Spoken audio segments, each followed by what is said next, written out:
back, guys. Today we're going to be working on the Mach 1 a little bit.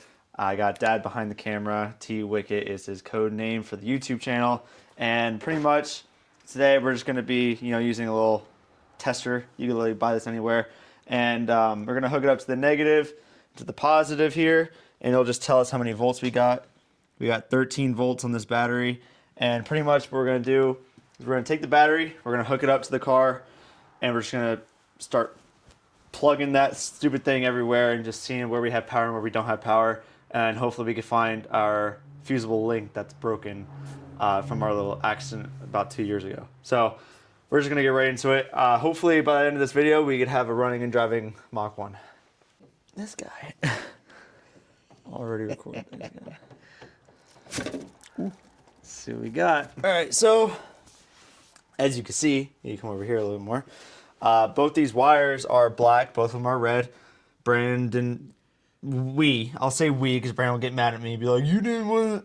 All right, so we just didn't look, and we didn't look to see that this is, positive, and this one goes to the engine block. Anyways, this is how we're going to do it. We're just going to take this, put it on here, and boom, we got 13. All right.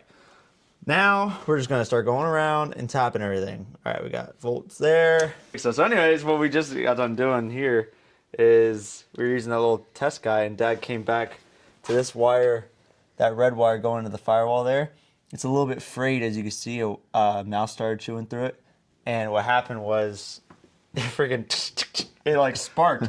So our thought is that there's that wire goes to the switch. So that's getting power. This is getting power.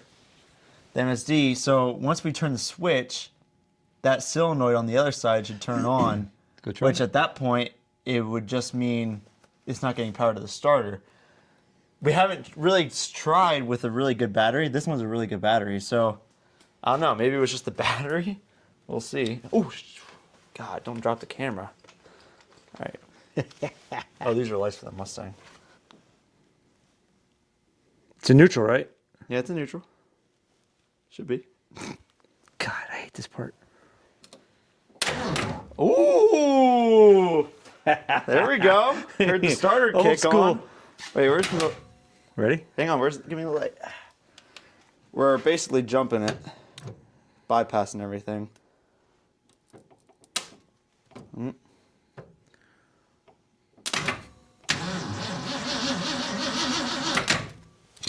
Yeah, baby. That's only a good sign that starter's still working.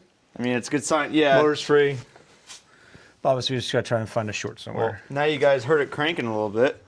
Now we've got to figure out where one step at a time. Where it all is. You can smell it. Well, yeah, it's definitely. But trying to weld things together here, basically. Yeah. All right. We'll come Interesting. back. Yeah. Come back. We'll pick you guys back up. I got a safe battery on this camera. I don't have a charger for it. Alrighty. All right, so I've been getting a lot of comments on my TikToks recently about, copying Tom's Refurb, Tom's Refurb knockoff, noise complaint knockoff. A lot of negative comments like that on my TikToks recently. And all I've got to say to that is actually thank you guys, because you guys are letting me know that I'm doing something good. Even Tom, he used to get compared to Whistling Diesel when he was first starting off, and now look at Tom. He just hit 1 million subscribers. Congratulations, by the way. I'm a fan of Tom's.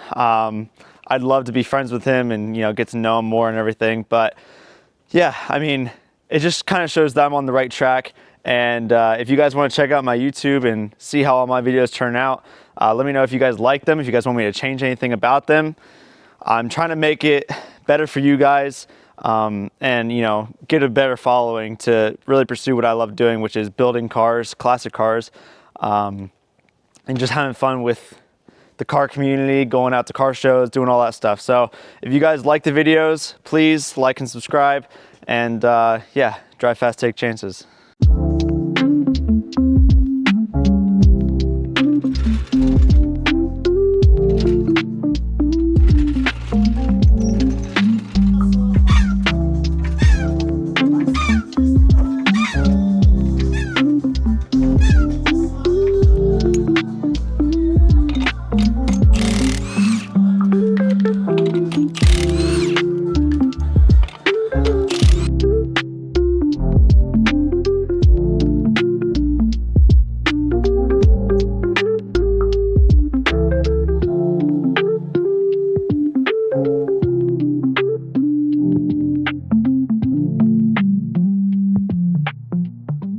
All right, great. So as you guys can see, we got the wheel off, and you can see my little wheel spacers I got here. So I already know I'm gonna have to put an actual wheel spacer on this because these threads aren't long enough for the new rims. And yeah, so I already know I'm gonna have to do a wheel spacer no matter what. I already have one, I just gotta get the right threads for this. And but yeah, so we're just gonna start putting the next rim on. We're gonna use the wheel spacer. We're gonna use this rim. And yeah, let's start mocking it up, baby. All right, so after a quick run to the hardware store, we got these new nuts right here. These nuts, they're 1.5 by 20, which is the lug pattern on the studs. But I didn't know that, and I assumed when I first got these spacers that everything was gonna work right, and it didn't. It almost made the wheel fall off.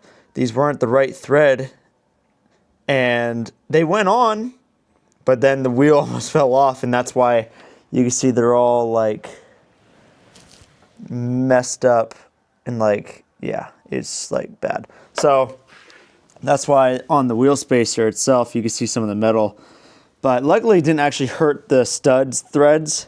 It just hurt the nut that came with them, with the spacer. But we got the spacer basically on. I'm gonna tighten it down. Clean off all the metal shavings. I don't want new metal shavings on my new rims.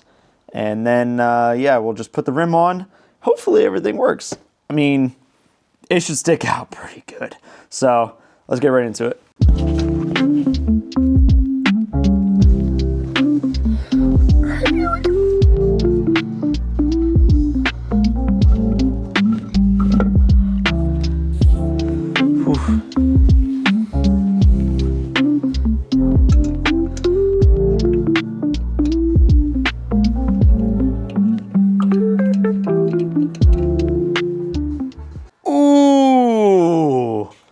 Man, this is gonna fit so good once it's down on the ground, bro. This looks, oh my God. Come back here, look at it. Oh, baby. Oh. It's gonna be lower too, for sure. But basically what I'm gonna do now is I'm gonna set the car on the ground, compress the suspension a little bit, and see where I need to cut. I already think I know. I'm just gonna cut slits, bang it up in, and honestly, that should be it. This fits in there really nice. And like, as of for rubbing in the backside, we're way far away from everything. No need to cut or move anything on this side. But, dude, these look great. Oh my God.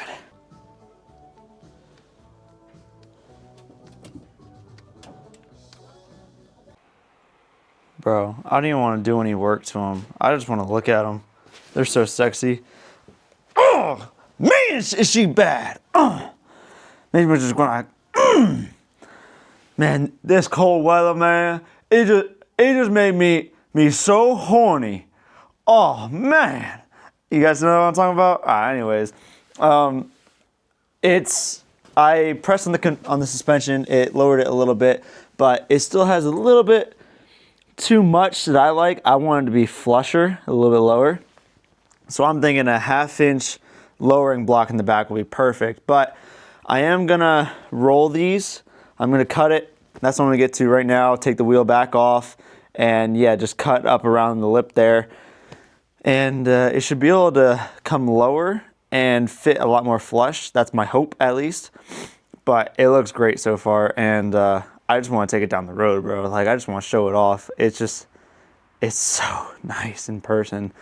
Man, I hope anyone that, you know, follows me, anyone that likes the car, man, I hope you guys get to see it in person one day, because this is just, I love this so much.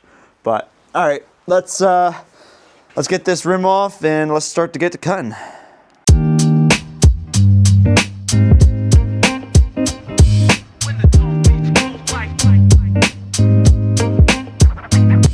Safety first, people.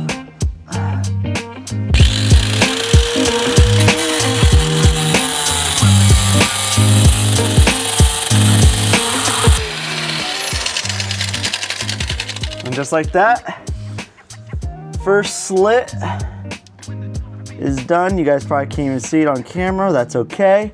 It wasn't hard. It's two pieces of metal basically that overlap each other. And yeah, so that's what we're cutting through, and then I'll make a couple slits going all the way down. Take a little 2-pound sledge, bang up, roll the lip basically, and that really should be it. I mean, there's really not much more to do. I'm basically taking the grinder and cutting out close to the edge here, so then I get it really nice and tight up and in. So, yep. All right, B-roll time, Milky.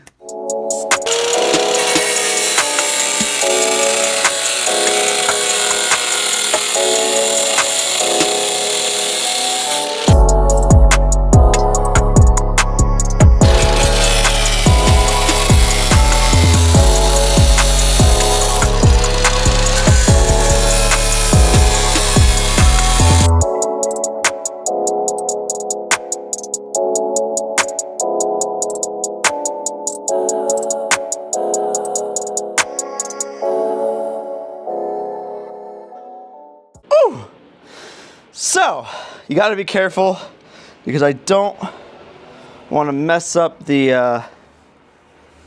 actual body line here, which it already is a little kinked. It almost looks like a little bit right there. You can see it a little bit, but so yeah, I got to be careful just to actually hit on where I cut and everything, and not actually hit the quarter itself. But it seems like it's actually rolling pretty good. So, but yeah, right now, that's all we're doing. And we'll go through, I'll cut over here, and then we'll bang this side in. And honestly, I mean, it is rolling. It is actually bending it up in. And then we might, you know, take a baseball bat and do the baseball bat method and just kind of roll. That's what we did on the front. I wasn't too happy with how they came out, to be honest with you. But this is thicker back here. It's two-sided, so I really shouldn't have to worry about the outer looking bad. I don't care what the inner looks like. You'll never see it. But so far, so good. But yeah, let's just keep cutting and banging. All right. So we finished cutting and banging, and you can see all the rot and dirt on the ground. But you know what's very interesting, actually, is over here in this corner. Look at how much Bondo. I'm not going to get into that. But yeah, I started banging down here, and it was just like flakes of like blue Bondo started coming out. And I'm like, oh my God, here we go. But honestly, I kind of already figured that this is all messed up in here with like Bondo and rust and who knows what. But yeah, so now I know a little bit more secrets that I don't care to know. I just want to leave it go. Man, I'm driving a lot right now. I'm on a freaking roll, you know? But anyways, yeah, so that's done. And, you know, the inside isn't the prettiest, but from out here, that looks pretty good.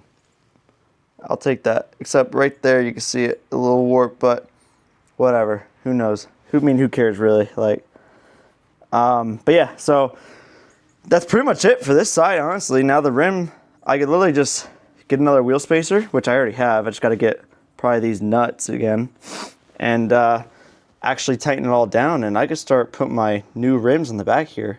I mean, it's ready, this side at least, with a 1-inch or a 1/2-inch lowering block or something in the back. I think it'll fit nice and tight up inside there.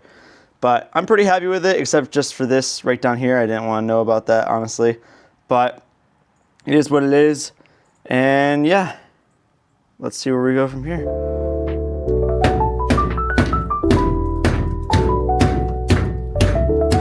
Why do I do this to myself, bro?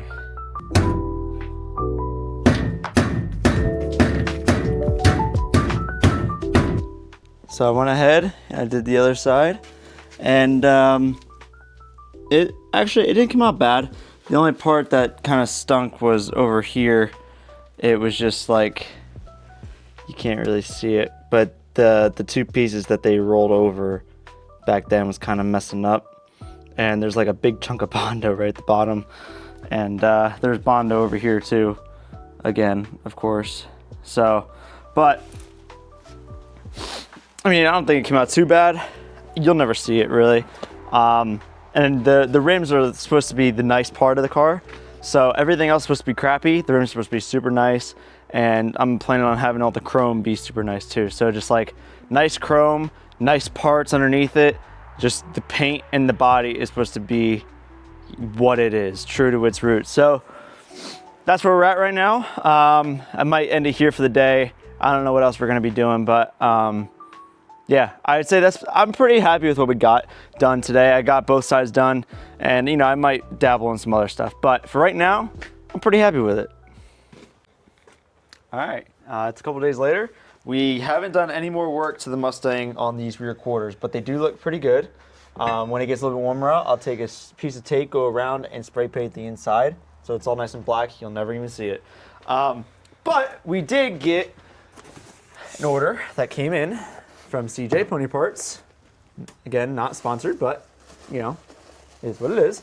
And it's finally my inner door handles and crankers, whatever. So this is the crank, and then here are the door handles themselves. So basically, it goes on the car like this, and you would, oh no, it goes on the car like this, and you pull it up like that. And it's a much sleeker look than those ones right there on the seat. So we're just gonna install these. It should be pretty easy. It's just like, it goes on, you screw it on, and that's it. There's a little like washer or whatever here, so you're not digging into your door cards when you're spinning and stuff like that. But otherwise, that's it. So yeah, let's get these on. All right, so we got the crank just sitting here, and like I said, it just goes on where you want it, right there. And then you got these screws. You screw it on. That's that. And then for the window crank, this is not my new one. This is a 67 window crank. There's a little plastic piece. It's like a washer so you don't scratch the vinyl. And it's the same thing. Goes on, screw it on. Pretty simple. This is a 67 door handle, so that's the differences between the two. But yeah, all right, we're just gonna get into that.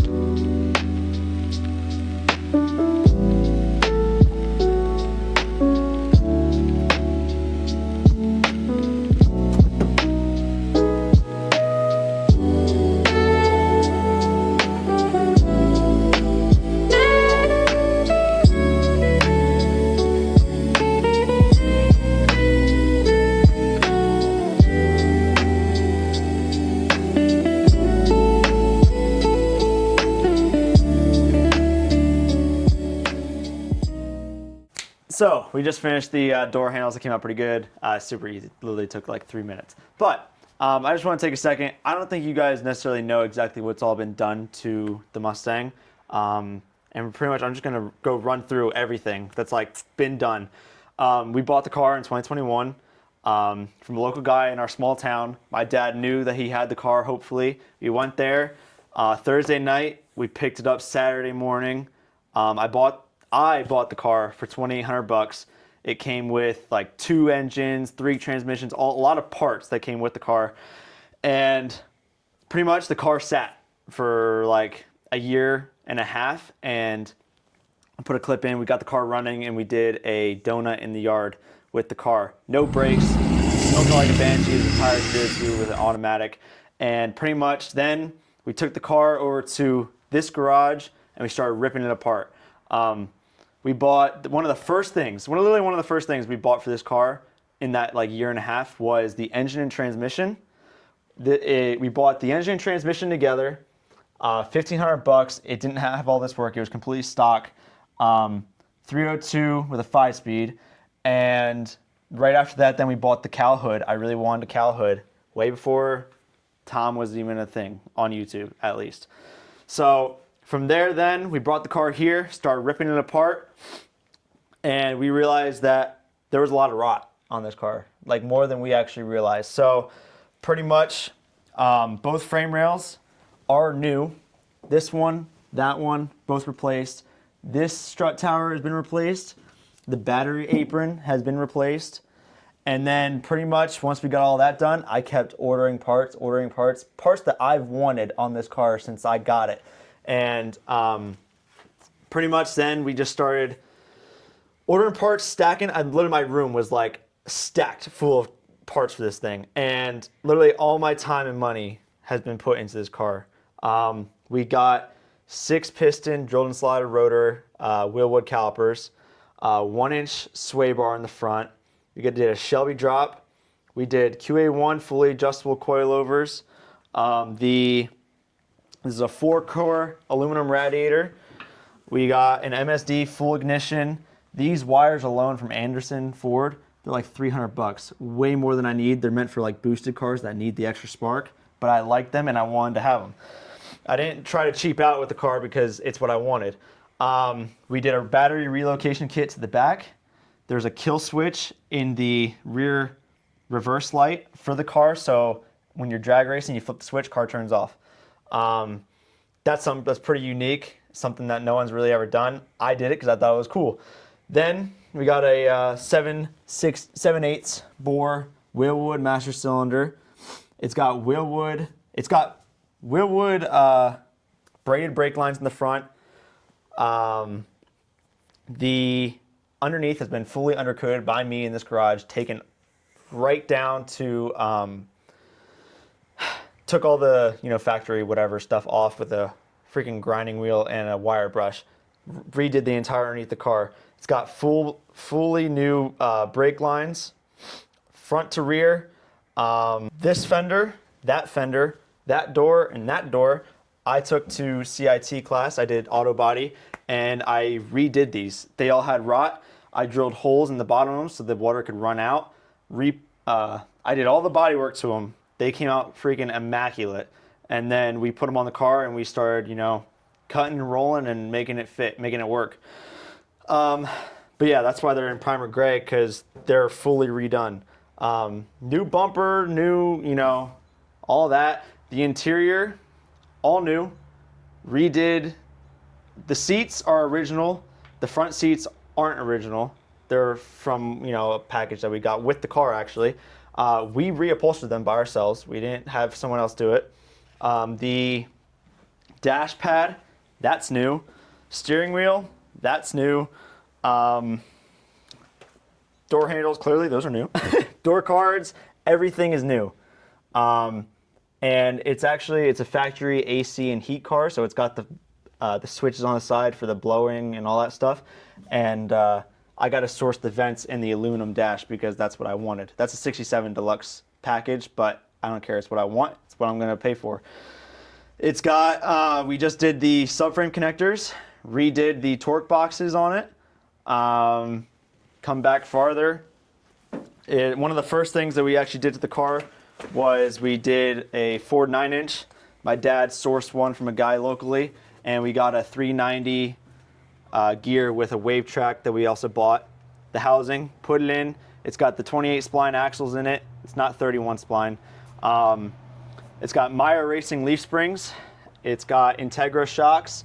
And all these stickers here are all things that I run on this car. I don't just like put something on it that I thought, whatever. And if I don't have it on the car, then I don't use it. But anyways, continuing on, it's got a 24-gallon gas tank in the back. All new gas tank. Here's that kill switch. And as you guys can see, the entire rear valance there is all boogered up. It's creased here. The bumper's caved in. The gas tank's broken. I got hit with the car. First day I had the car out legal. Went to my graduation parade. Got in a 6-car pileup. And yeah, at least the girl went right underneath me and didn't actually really mess anything up. But this is a Shelby trunk.